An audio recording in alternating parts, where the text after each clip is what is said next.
Hello there you guys, welcome to one of my videos. Solskjaer's tactics have been slammed by fans and ex-players.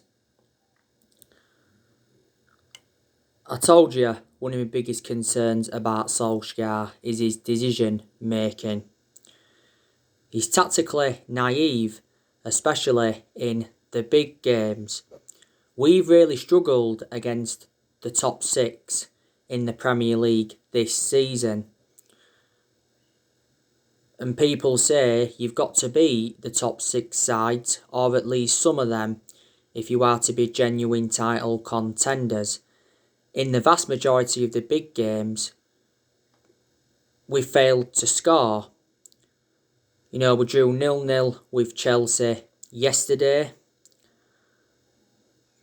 The talking point of that game was the handball from Callum Hudson-Odoi. A lot of Man United fans said it was a penalty. Ole Gunnar Solskjaer gave his perception on it and he said it was 100% nailed on penalty. There was a few chances in the game, but I've got to say it was a very, very boring game to watch. We drew 0-0 with Chelsea at Old Trafford this season, drew 0-0 with Man City at Old Trafford, drew 0-0 with Liverpool, drew 0-0 with Arsenal, lost 1-0 to Arsenal, lost 6-1 to Tottenham. And despite the draw yesterday, I can still almost assure that we will finish in the top four. Top four is our aim now. But Solskjaer did say prior to the Chelsea game that the top four race will go down to the wire.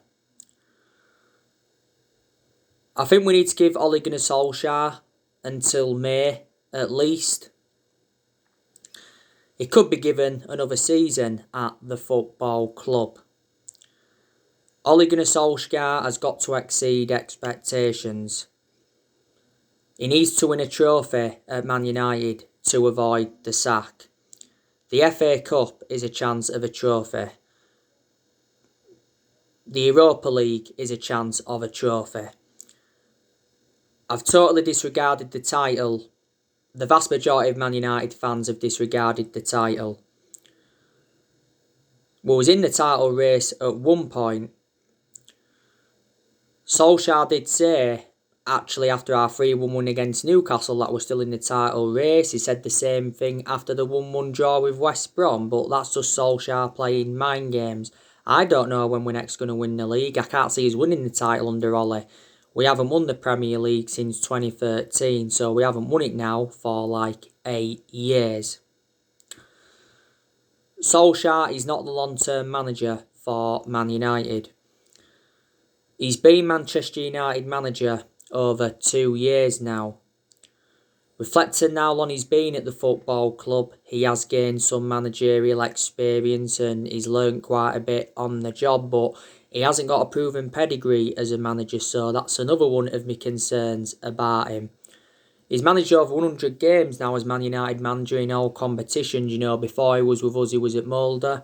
He won a few Norwegian titles at Molde, but they're not a big club. And before he was at Molde, he was at Cardiff, and his record at Cardiff was absolutely disastrous. Don't forget, he did manage the Man United reserve team for a couple of years, so he watched some of this team grow and develop. But if it doesn't work out for Solskjaer as Man United manager, we'll still always adore him because at the end of the day, he is a club legend. He was a great player for the football club for 11 years. He flourished under Sir Alex Ferguson's guidance.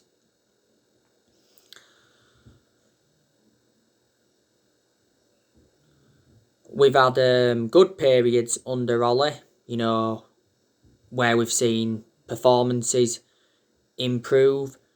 There's been some games where he's got the best out of the players. And he's actually improved certain players. We've also endured very bad periods under Ole. Prior to the game against Newcastle, we'd only won one of our last 5 in the Premier League.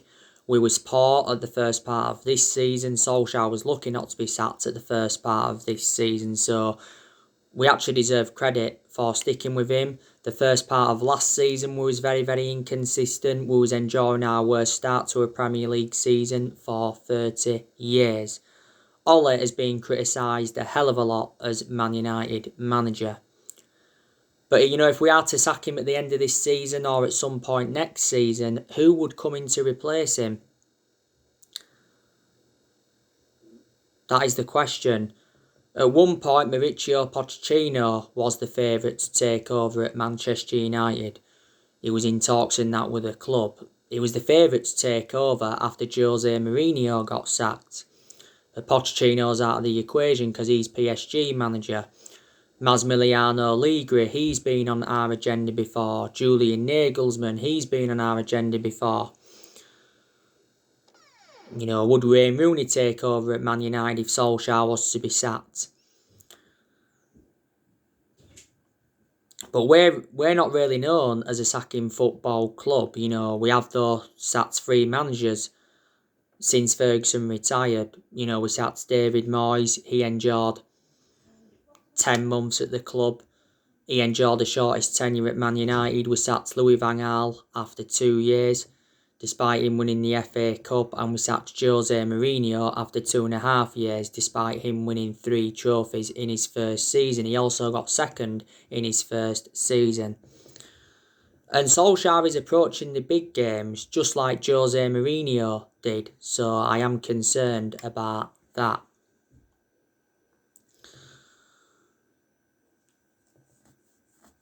We appointed Solskjaer in December 2018 to replace Jose Mourinho. In his first 3 months, he was the interim manager. And he did very, very well as interim manager. He won 14 games out of 19 in all competitions. So the club decided to give Solskjaer the job permanently in March 2019. And a lot of United fans have said we give him the job too soon. Maybe we should have waited until the end of that season to give him the job, or to make a decision whether to give him the job or not. Solskjaer does deserve some credit though. We are second in the Premier League. No one expected us to be in that position though, with how poor we was at the first part of this season. Solskjaer's got us to the FA Cup quarter-finals. He's got us to the Europa League last 16. He got us to the EFL Cup semi-final this season, lost 2-0 to Man City. We've got a fantastic away record. We haven't lost away from home in the Premier League for over a year. The last time we lost away from home was to Liverpool back in January 2020. We've won a few games at Old Trafford this season, but if you've noticed, all our defeats have come at Old Trafford. Solskjaer did well last season in his first full season at the club. He got us qualification for the Champions League, got us a 3rd place finish, and he guided us to 3 semi-finals. And he has made good signings as Man United manager. He spent over £200 million at the club, but as yet, he hasn't got all the players that he wanted to recommend in. Ole has endured 4 transfer windows as permanent Man United manager. Woodward's come out several times to show his support for Ole, and he did say towards the end of last year that he will back him with a long-term plan centred around summer transfer windows. But the board's been one of the biggest problems at the club for several years. I've already given you the reasons why. We've had Woodward at the club since 2012, and we've had the Glazers at the football club since 2005. And it was a disappointing January transfer window for us. We only saw one arrival, and that was Amad Diallo Traore. But Solskjaer did say a few times during the January transfer window that he wasn't expecting any signings. He was focusing a lot more on the outgoings in January rather than the incomings, and to all his credit as well, he's got rid of a lot of the deadwood since he got recommended in. This year's summer transfer window is the biggest in Ole Gunnar Solskjaer's managerial career. We need to make signings. A centre-back and a forward are the two priorities. I'm expecting us to make around 3 or 4 signings in the summer.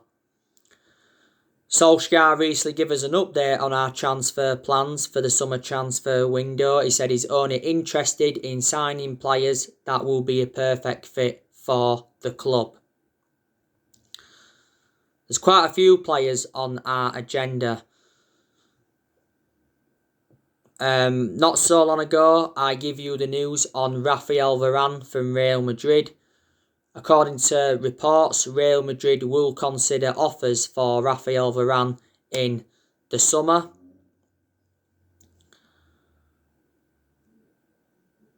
Apparently he's valued at around £61 million.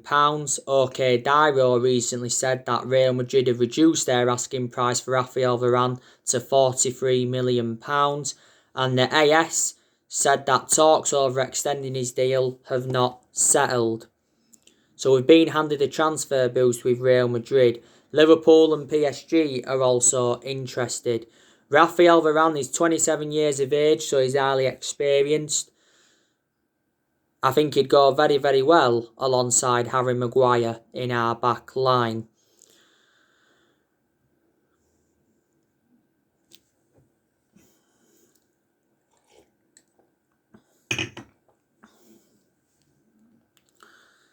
Varane and Ramos are a fantastic centre-back partnership at Real Madrid. There's actually been rumours of Ramos leaving. But Varane has been a long-serving player at Real Madrid. He's been there like 10 years now. He's won 18 major honours and he's made over 300 appearances. Real Madrid paid around €10 million for him from Lens.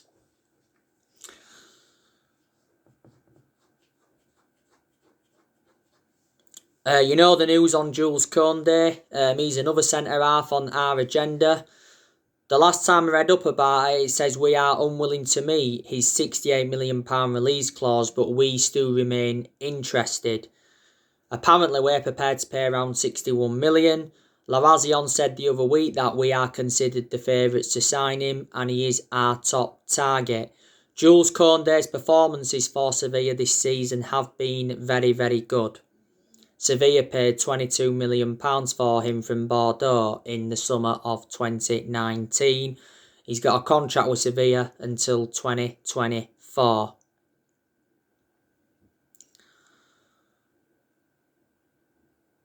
You know the news on Jadon Sancho. We are preparing to put a £50 million bid in for him in the summer. £50 million is a bargain. Another narrative came out and said we can sign Sancho for £75 million, but we do face a battle with Real Madrid. Borussia Dortmund's CEO recently made an admission saying that Haaland, Sancho and more Dortmund stars could be sold to avoid financial chaos. Sports Bild said not so long ago that we're still very interested in Sancho. The Athletic said different. They said we've paused our transfer pursuit of Sancho due to Mason Greenwood's progress. Dortmund reduced their asking price for Sancho earlier on this season to £88 million. That's far too much. They're not £20 million off because last summer Dortmund were demanding €120 million, which equates to 108 million in pounds sterling. We wasn't willing to meet that valuation, but Sancho was our number one priority target last summer. You know the news on Haaland. Ole Gunnar Solskjaer would love to sign Haaland. It'd be good to see Ole reunite with Erling Haaland. As you all know, Solskjaer knows the player well. Solskjaer did say in his press conference prior to the game against Sociedad that he's still keeping in touch with Erling Haaland. If Haaland is to be sold in the summer, Dortmund will demand in the excess of £100 million. They could even demand more than that. Next year, he has a £68 million release clause that becomes active.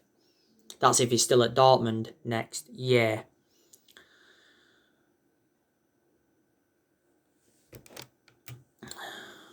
But like I've said in regards to Solskjaer, he does deserve more backing. Because obviously when we've been inconsistent, not all of the blame stemmed from him. Some of the blame stems from him, but not all of it. Obviously certain players have got to take responsibility. We've made mistakes since Ferguson retired, and that's one of the main explanations why we haven't been so consistent.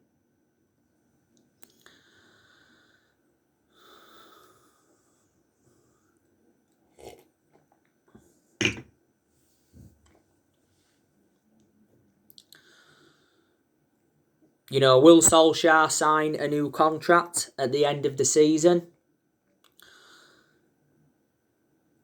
You know, even if he does, it doesn't mean he's going to see it out. The last time I read up about that, it said that Solskjaer's future is in doubt because he admitted that he's still waiting to open talks over a new contract. But he said we'll wait until the end of the season to begin contract talks with Solskjaer. And it actually said we could offer him a new 2-year deal on one condition, that's if we qualify for the Champions League. Ole is into the final 18 months of his current contract. You know, Solskjaer did sign a 3-year deal when he got the job permanently back in March 2019.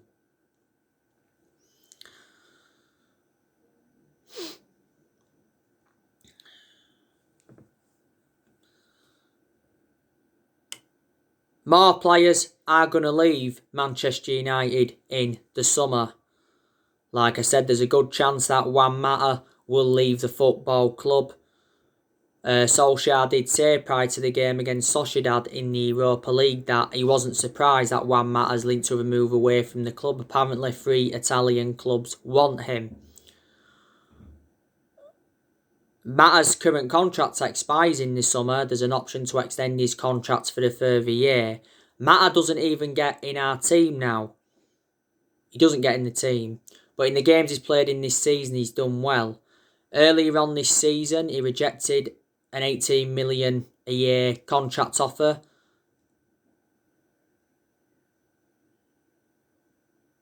From Saudi Arabia. I think it was an unnamed club.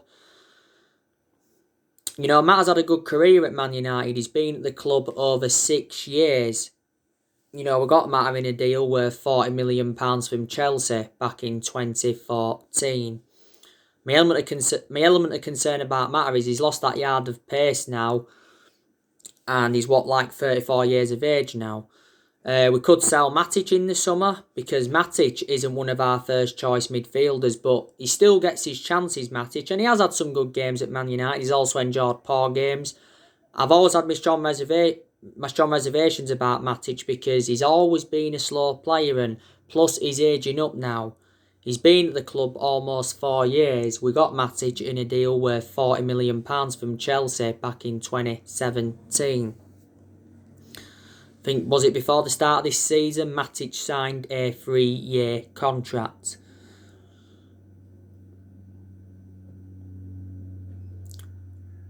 Phil Jones, I'm expecting him to leave this year. Phil Jones doesn't even get in our team, and he'd been out of injury for over a year.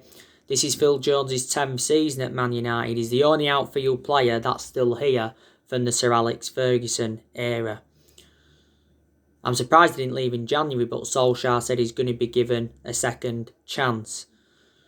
I think Martial needs to be sold in the summer, and there was narratives coming out yesterday saying that we are prepared to sell Martial on one condition.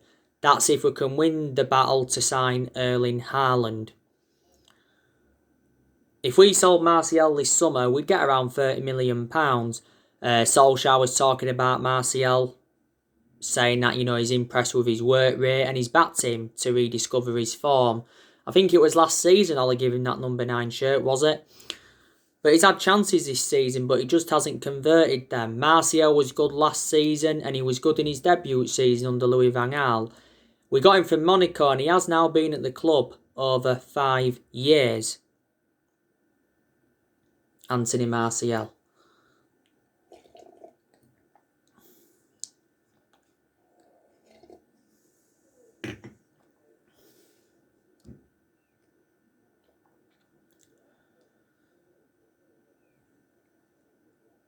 Apparently Inter Milan are in for him.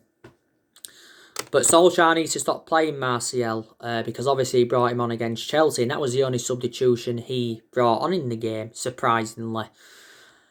There's a good chance that Paul Pogba will leave the football club in the summer, but there's also a chance he'll stay potentially past the summer. Paul Pogba has had a long-running transfer saga. You know, he's been relentlessly linked to a move to Real Madrid. There's been narratives of him possibly going back to Juventus. You know, Paul Pogba did enjoy 4 good years with Juventus before he rejoined us. And PSG have been in for him. Now, it said not so long ago we revealed our asking price for Paul Pogba and it's £100 million. We won't get that. I think if we sell him in the summer, we'll get from between 60 to 70 million pounds. Paul Pogba is out with a thigh injury at the moment, and Solskjaer said prior to the Chelsea game he's going to be out for a few more weeks. Paul Pogba is a big miss because we do lack quality in that midfield without him. His performances in recent months before he got this injury have been very, very good. He's been enjoying the best period in his Man United career since he rejoined. There again, Pogba was out with an ankle injury earlier on this season, and he was out for the vast majority of last season with an ankle injury. So, sustained a few injuries now at Man United. You know, Mini Oriola is desperate to get his client out of the football club in the summer. He's been criticised a lot as Mini Oriola. He doesn't have a good relationship with Man United, and he recently admitted he's working quietly on Paul Pogba's transfer to avoid offence. And he made an announcement back in December regarding Pogba, and Solskjaer was furious with Mini Oriola's announcement because it was just before the game against RB Leipzig. A few weeks ago, we'd actually held talks with Paul Pogba over his future, and Solskjaer said he's happy, and Solskjaer suggested he could sign a new contract. Earlier on this season, we triggered that 1-year extension on his contract, so he's under contract with Man United until June 2022. As it stands at the moment, he is our most expensive signing because we paid £89 million for him. Don't forget, Ollie did say that he's prepared to sell either De Gea or Dean Henderson in the summer. Because like I've said to you, Solskjaer's been facing a goalkeeping dilemma. And a lot of United fans are saying we need to sell Victor Lindelof as well because Lindelof is a liability. Him and Maguire don't complement each other in our back line. So Solskjaer needs to take Lindelof out of the team and he needs to play Bailly ahead of Lindelof, or possibly take Maguire out of the team and play Bailly instead of him. But I would take Lindelof definitely out of the team. Bailly's a good centre-half. My only element of concern about him is injury prone, so in that aspect he is a liability, is Eric Bailly. If we sold Lindelof in the summer, I think we'd get probably from between 15 to 20 million pounds. But anyway, I think, you know, there's players that have really, really improved at Manchester United. I've got to say, you know, Dean Henderson, he's done well in the games he's played in this season. And I think Dean Henderson is now reliable enough to become our number 1 goalkeeper because he has got that experience behind him. Don't forget, he enjoyed 2 successful loans with Sheffield United. Dean Henderson's already threatened to quit the club if he isn't assured the number 1. There was narratives coming out the other week saying that we revealed our asking price for Dean Henderson. It's £40 million. If we was to let him go though, I don't think we'd let him go permanently. We'd loan him out again because I think he's got a long future at Man United, Dean Henderson. I really, really do. But De Gea is definitely going to remain our number 1 for at least this season.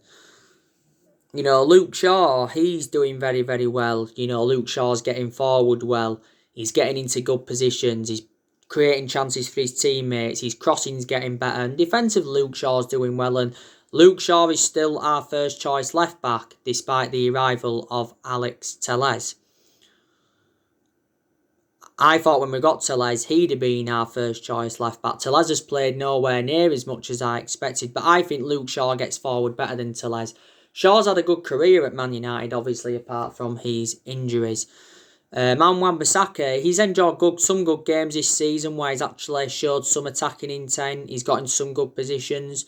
He's crossed the ball well. Defensively, and Wan-Bissaka has always been superb. This is his second full season at Man United. You know, like I said, Paul Pogba's done well in recent months. Fred, he's really improving. He still had some bad games, but when he's playing well, Fred, his passing's good. He's getting forward well. He's breaking up the play well. Fred's been at the club now a few years. We got him in a deal worth £52 million from Shakhtar Donetsk. Scott McTominay, I think he's a decent player and he's enjoyed good games this season. McTominay. He's not at that level as yet as we want him to be at, but I think he can emulate to that level where we want him to be at. Certainly his best game this season was the 6-2 win against Leeds. Just after the first lockdown, McTominay signed a 5-year contract with Man United, so he committed his future with the club. Donny van de Beek's a good player, but he hardly plays. He's played nowhere near as much as I expected. Most of Donny van de Beek's appearances have come from the bench. He's only started 2 games in the league, so Solskjaer needs to use him more. He was out with injury recently, by the way, but he's now back.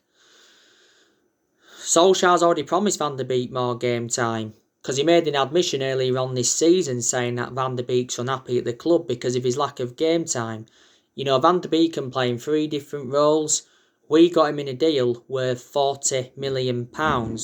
We paid £35 million up front and there was £5 million in add-ons. And if it carries on like this, you know, him not getting enough chances, it'll persuade him to leave the club. It really will. And, you know,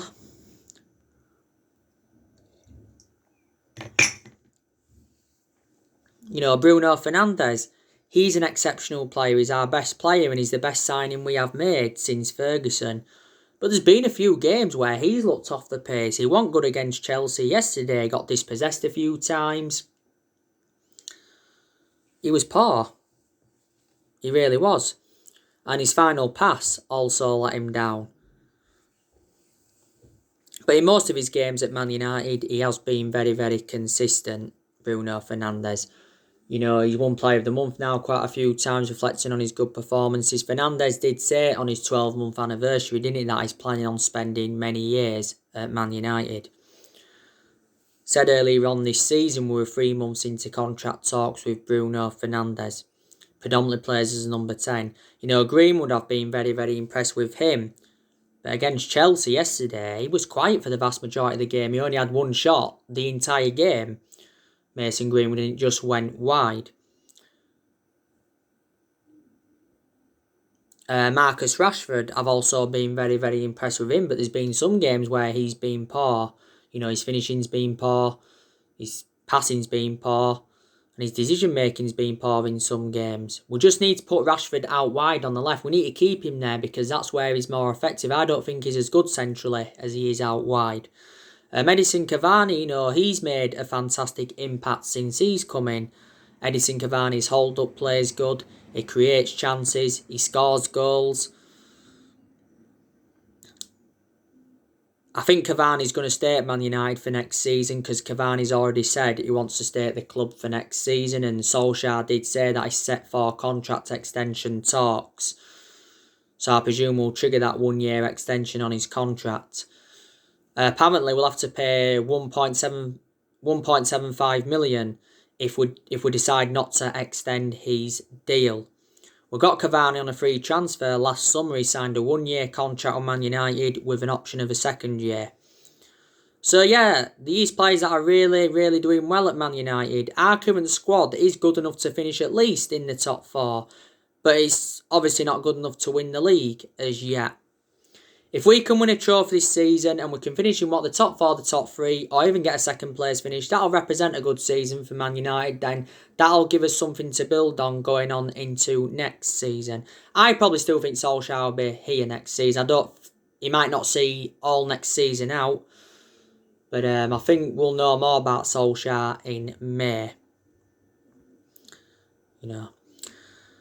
Anyway, on my next video, I'll be giving you the Crystal Palace Man United preview. It's a must-win game for Man United, obviously. So yeah, So anyway guys, that's everything to update you for today. Drop your comments, like, explore on the channel. If you do, consider subscribe as always, and take care. God bless. See you all again very, very soon.